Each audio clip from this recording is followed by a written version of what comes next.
regarde des commentaires sur YouTube de temps en temps pendant cette pandémie, ça m'occupe. Et je suis tombée sur un commentaire qui disait j'ai pas la foi.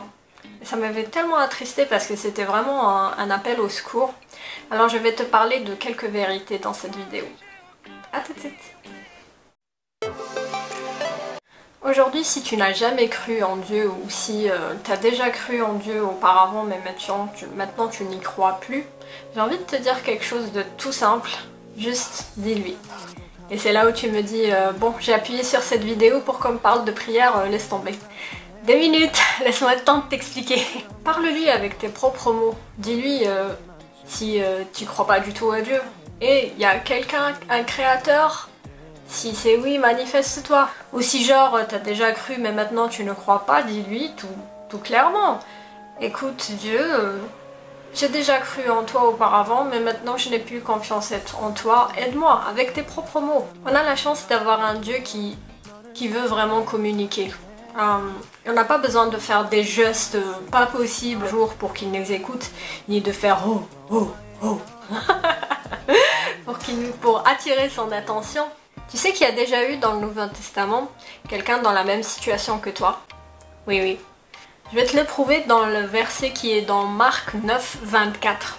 C'était un bonhomme qui avait un fils qui était démonisé. Démonisé, ça veut dire qu'il était habité par un démon. Il est allé vers les disciples de Jésus et les disciples n'avaient pas assez de foi, ou pas à ce point-là. Et ensuite il est allé vers Jésus, il lui a dit est-ce que tu peux faire quelque chose et tout? Et puis Jésus lui dit est-ce que je peux? Mais tout est possible à celui qui croit. Et devine ce qu'il lui dit le bonhomme. Le bonhomme il lui dit je crois, mais viens au secours de mon incrédulité.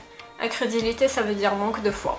Comment est-ce qu'il peut lui dire oui je crois, mais ensuite il lui dit mais viens au secours de mon manque de foi, de mon incrédulité. Et quand même il a fait le pas d'aller vers Jésus et lui dire je t'ai vu, je suis waouh devant toi, je crois en toi, mais viens au secours de mon incrédulité. Et tu sais quoi? Eh ben Jésus, il l'a pas du tout jugé. Il est venu à son aide et son fils était libre. Tu ris de moi. Et là, je te vois venir. Tu vas me dire mais pourquoi Dieu me parle pas directement? Pourquoi je dois intervenir? Pourquoi je dois faire l'effort d'aller prier et lui demander? Dieu parle et il a toujours parlé. Il a parlé dans le passé et il parle toujours maintenant. Je vais te le prouver. La première phase se trouve dans Exode 19, 9 et le verset aussi 19. En fait, Dieu voulait parler à son peuple. Il voulait communiquer avec lui. Et il a dit à Moïse écoute Moïse, je veux parler aux Juifs et tout, c'est mon peuple, je les aime, je veux leur parler de vive voix. Alors Moïse le dit au peuple, il leur dit allez vous laver et tout, il y a le roi qui vient, tu vois. Du coup ils se sont préparés et tout, mais Dieu, il n'était pas encore dans la forme de Jésus, c'était Dieu, tu vois. Donc quand il leur a parlé pour la première fois, il y avait Dieu qui parlait sous une forme de, tu sais c'était une colonne de, sous une forme de colonne de nuée, et il parlait, tu vois, et le son de sa voix c'était comme le son d'une trompette, tu vois le genre. Et à côté il y avait le tonnerre, tu vois, tout le feu, le truc, et tu vois, le peuple juif a regardé ça de loin, il a fait oh, c'est quoi ça? C'est quoi ça? Fatima, viens voir, c'est quoi ça? Je sais pas pourquoi il y a une Fatima dans l'histoire.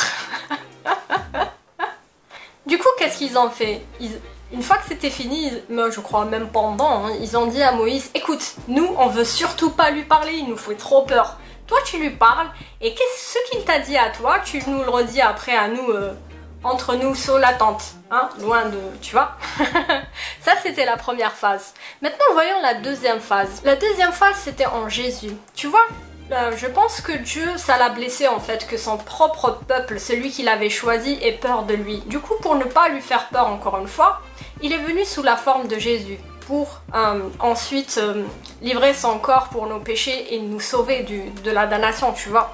Du coup, il a pris la forme d'un homme. Et là, tu vas me dire, oui, mais Dieu dans la forme d'un homme. Mais si tu veux en savoir plus, je t'invite à aller voir dans le i là. Parce que je t'expliquerai comment Jésus est né d'une vierge. Jésus n'est pas né d'un spermatozoïde, il est né du Saint-Esprit. Bon, bref, on rentre pas là-dedans. Donc Dieu est venu sous la forme de Jésus. Et dans ce cas-là, il est un peu comme les autres, tu vois, mais il reste toujours Dieu.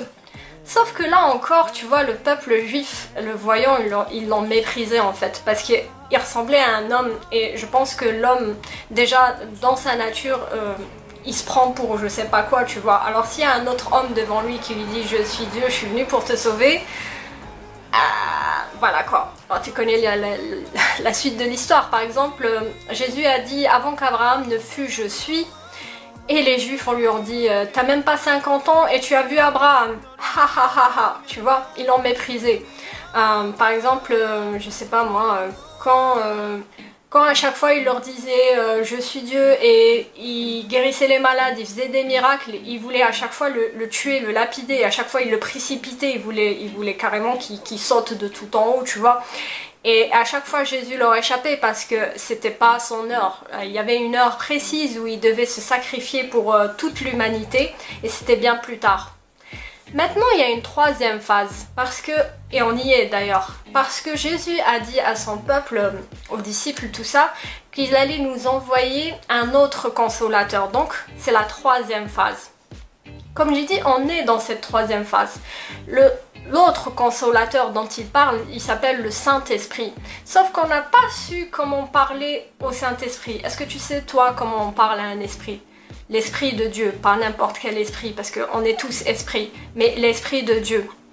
Et là encore, j'ai fait une vidéo là-dessus, si tu veux savoir comment on parle au Saint-Esprit. Mais ce n'est plus Dieu le Père, ce n'est plus Dieu Jésus, pas moi, Dieu Jésus. Maintenant, on est dans la troisième phase, la dernière d'ailleurs, avant le retour de Jésus, où le Saint-Esprit est en nous parce que nous l'abritons, nous sommes le temple de Dieu, il fait une fusion avec nous et il y a une certaine manière de lui parler qui change pas trop des deux premières, mais tu verras que tout le monde ne sait pas le faire et du coup il y a la majorité qui n'ont pas la foi parce qu'ils n'ont pas connu la phase 1, ils n'ont pas connu la phase 2 et la phase 3 qui est beaucoup plus facile, on va dire ça comme ça, bah c'est pas donné à tout le monde, c'est pour ça qu'il y a le Bible. Comme je te l'ai dit avant, ceci, bébé, n'est pas comme un autre livre. C'est la vérité de Dieu. Tu vois ce script? Je l'ai écrit. Je devais le lire. Mais je le respecte jamais ce qu'il y a dedans. Pourquoi? Parce que le Saint-Esprit habite en moi. Il me souffle des idées dont généralement les gens ont besoin. Du coup, le script change au fur et à mesure des jours. J'ai des pensées, j'ai des nouvelles pensées. Je suis bombardée de pensées. Et ça... Alléluia, c'est le Saint-Esprit. C'est une forme de communication avec Dieu qui est différente des deux premières. Hein, que je t'ai donné envie de lire ta Bible. Ouais, je te vois venir. Là, tu vas me dire, mais pourquoi il agit pas directement? Hein? On n'est pas obligé de lui parler pour qu'il agisse. Pourquoi il laisse le monde en ruine comme ça? Pourquoi il laisse le péché comme ça? Pourquoi il y a le coronavirus? Pourquoi il y a des gens qui tuent d'autres personnes? Pourquoi il y a la famine? Pourquoi? Et ainsi de suite, et ainsi de suite, et ainsi de suite. Je crois qu'il y a déjà un début de réponse dans une des paraboles de Jésus. Je vais te la lire. Alors, c'est dans Matthieu 13... Il leur proposa une autre parabole et il dit « Le royaume des cieux est semblable à un homme qui a semé une bonne semence dans son champ. » Donc, il met les graines dans le champ, ok? Ensuite, mais pendant que les gens dormaient, son ennemi vint, sema de l'ivraie parmi le blé et s'en alla. Tu vas voir que le blé, il ressemble un peu à l'ivraie. Je vais te montrer ça en photo. Lorsque l'herbe eut poussé et donné du fruit, l'ivraie parut aussi. Les serviteurs du maître de la maison vinrent lui dire. Les serviteurs, c'est normalement les anges, mais je suis pas sûre. « Seigneur, n'as-tu pas semé une bonne semence dans ton champ? D'où vient donc qu'il y a de l'ivraie ?» Il leur répondit. « C'est un ennemi qui a fait cela. » Et les serviteurs lui dirent. « Veux-tu que nous allions l'arracher ?»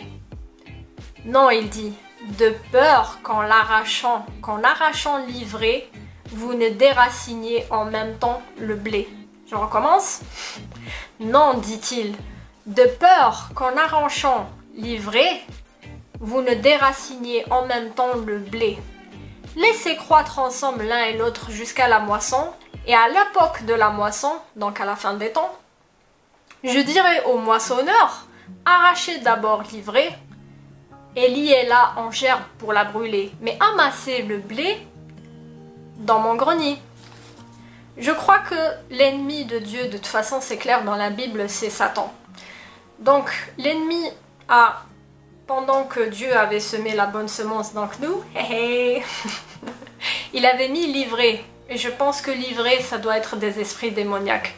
Mais je suis pas sûre. Du coup, Dieu, il aurait pu exterminer tous les esprits démoniaques et faire en sorte que nous, haha, on n'ait pas de problème. Tu vois? Mais je pense qu'on mesurait... Je pense qu'on ne mesure pas l'impact que ça aurait sur nous s'il avait décidé de faire ça. Il dit bien, pour préserver le blé, pour qu'il lui arrive rien, attendez jusqu'au jour de la moisson. Peut-être que s'il avait fait ça, ben on serait mort. Maintenant, j'ai pas la science infuse, je suis pas Dieu, je connais pas tout ça, mais on a un semblant de réponse dans cette parabole-là.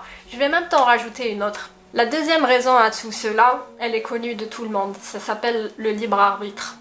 C'est quoi le libre arbitre? C'est le fait de te laisser vivre comme tu veux, tu es responsable et après c'est toi qui vois. Il y a un verset qui dit « J'ai mis devant toi la vie et la mort, choisis la vie ».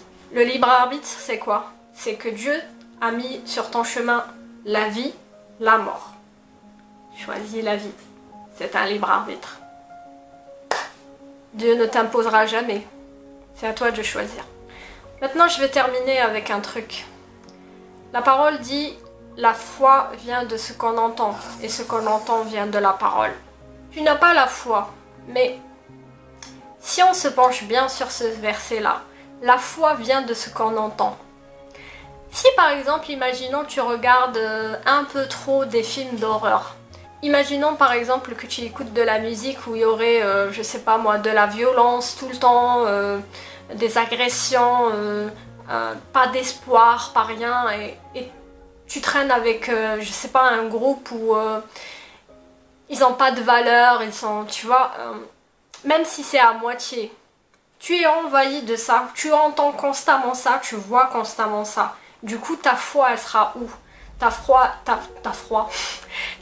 elle sera dans le fait qu'il n'y a pas d'espoir, qu'il faut se débrouiller tout seul dans la vie. Ta foi, elle sera dans la peur, parce que n'importe quoi peut te contaminer, n'importe quoi peut te tuer, n'importe quoi peut t'agresser, n'importe quoi. Tu n'auras pas vraiment d'espérance, tu vois. Maintenant, imaginons le scénario contraire. Tu regardes, je sais pas, des films sympas, pas horribles, pas forcément bibliques parce qu'il y en a pas beaucoup malheureusement, mais imaginons tu regardes des films bien, la musique que tu entends, il n'y a pas d'agression, il n'y a pas de, je sais pas moi, des trucs, par exemple la femme régresse, tu vois. Imaginons avant de dormir, bon avant c'était le Walkman, avant on dormait tu vois avec les Walkman sur les oreilles et on écoutait de la musique, tout ça toute la nuit. Je sais pas pourquoi, moi en tout cas j'ai perdu cette habitude, mais imaginons que la nuit avant de dormir, au lieu de regarder un feuilleton sur mon téléphone là comme ça, où ça me brûle les yeux et tout, imaginons que j'écoute des cantiques, du coup je dors bien tu vois. Choisis la vie. Je voulais remercier Anastasia sur Facebook, Mélanie aussi sur Facebook, Catherine sur Insta, et aussi Nicolas qui m'envoie des mails. Merci beaucoup parce que vous me fortifiez pendant ce confinement. Vraiment ce confinement est pas très facile pour moi, donc ça m'encourage et puis ça me fait une petite présence aussi en plus de mon époux. C'est vraiment gentil, j'apprécie vraiment beaucoup. Si tu as aimé cette vidéo, mets des pouces en l'air, un pouce, mais un pouce en l'air ça me fait toujours plaisir. Si t'as pas apprécié, ne mets surtout pas un pouce en bas parce que ça fait toujours mal, hein. Et abonne-toi si c'est pas déjà fait. Bye bye.